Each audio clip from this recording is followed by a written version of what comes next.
The Scandalous and Shocking Life of Unveil Palmer.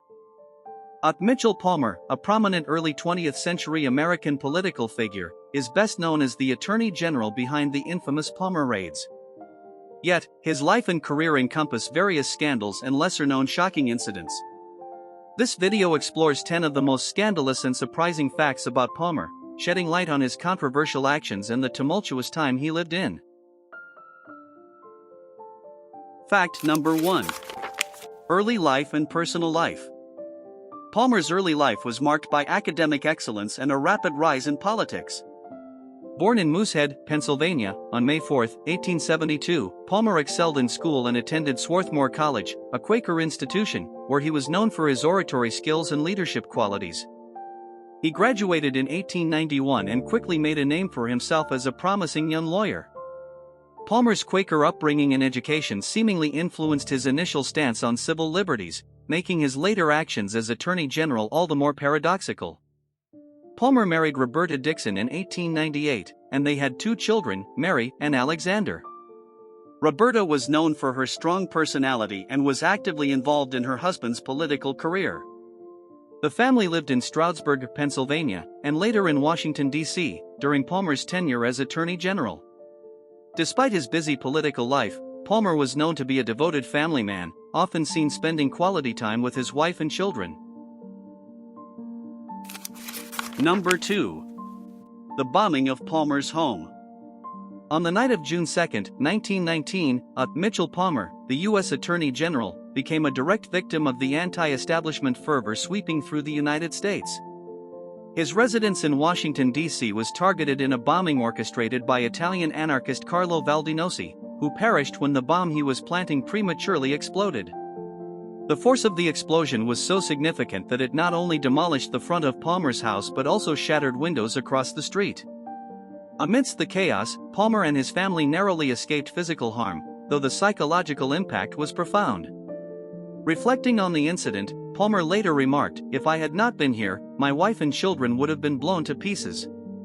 This harrowing experience profoundly influenced his subsequent actions against perceived radicals and anarchists, setting the stage for the controversial Palmer raids. Number 3. The Palmer raids. Initiated in November 1919 and extending into January 1920, the Palmer raids represented a peak in governmental crackdowns on radical elements within the U.S. Under the direct orders of Unveil Palmer and executed by J. Edgar Hoover, then head of the Bureau of Investigation's new General Intelligence Division, these raids saw over 10,000 suspected anarchists and communists arrested across more than 30 cities and towns. The raids often lacked proper warrants, and many of those detained were deported without formal trials or due process, in stark violation of civil liberties. This aggressive action was defended by Palmer, who boldly declared, "The Department of Justice will pursue the Reds and anarchists relentlessly," reflecting his staunch anti-radical stance which, to many, seemed an overreach of his powers and an abuse of civil rights. Number 4. The Red Scare hysteria. During his tenure, Palmer's relentless warnings against communist infiltration fed into the national paranoia, a period now known as the Red Scare. His rhetoric was charged with urgency and a sense of impending doom, particularly evident when he cited May 1, 1920, as the date when communists would initiate a revolution in the United States. This specific claim led to nationwide panic, with police and citizens bracing for upheaval. However, the anticipated date passed without incident, revealing the baseless nature of Palmer's warnings. This non-event significantly undermined Palmer's credibility but underscored his role in shaping an era marked by fear and suspicion. His infamous quote, "Like a prairie fire, the blaze of revolution was sweeping over every American institution of law and order a year ago. It was eating its way into the homes of the American workman, its sharp tongues of revolutionary heat were licking the altars of the churches, melting the hearts of men whose life's work had been raising them," captures the dramatic intensity of his crusade against communism. Number 5. Targeting immigrants. Throughout the Red Scare, Unveil Palmer aggressively targeted immigrants, viewing them as primary conduits of radical ideologies threatening the American way of life. This stance led to the implementation of severe measures where thousands of immigrants were rounded up, detained, and interrogated. Many, lacking adequate legal representation, were deported without any form of trial. One of the most notable cases was that of Emma Goldman, a prominent anarchist thinker and writer who had lived in the U.S. since 1885. In December 1919, despite her long-standing residency, Goldman was deported to Russia under the 1918 Alien Act, which targeted non-citizens deemed to be advocating government overthrow.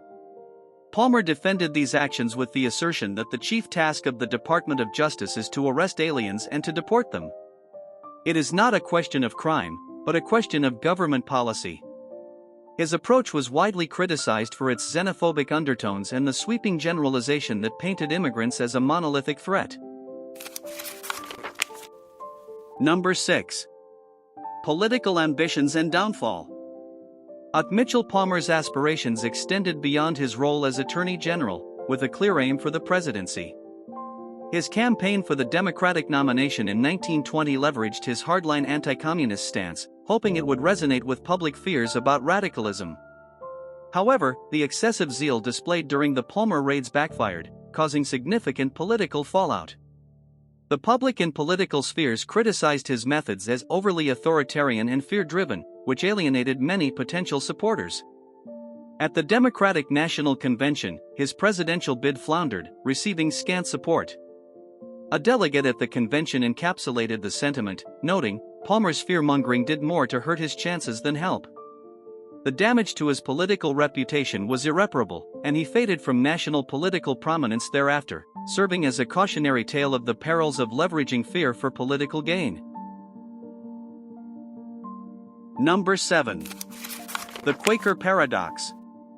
Alexander Mitchell Palmer, despite his aggressive stance during the Red Scare, was a member of the Religious Society of Friends, commonly known as Quakers, who are traditionally known for their commitment to pacifism and humanitarian principles. His actions, which included widespread arrests and deportations, starkly contrasted with the Quaker doctrine of nonviolence and respect for the intrinsic worth of every individual. This contradiction did not go unnoticed, drawing criticism from within his own religious community and beyond. Prominent Quaker Rufus Jones publicly decried Palmer's conduct, stating, "Palmer's conduct is a stain on the Quaker name."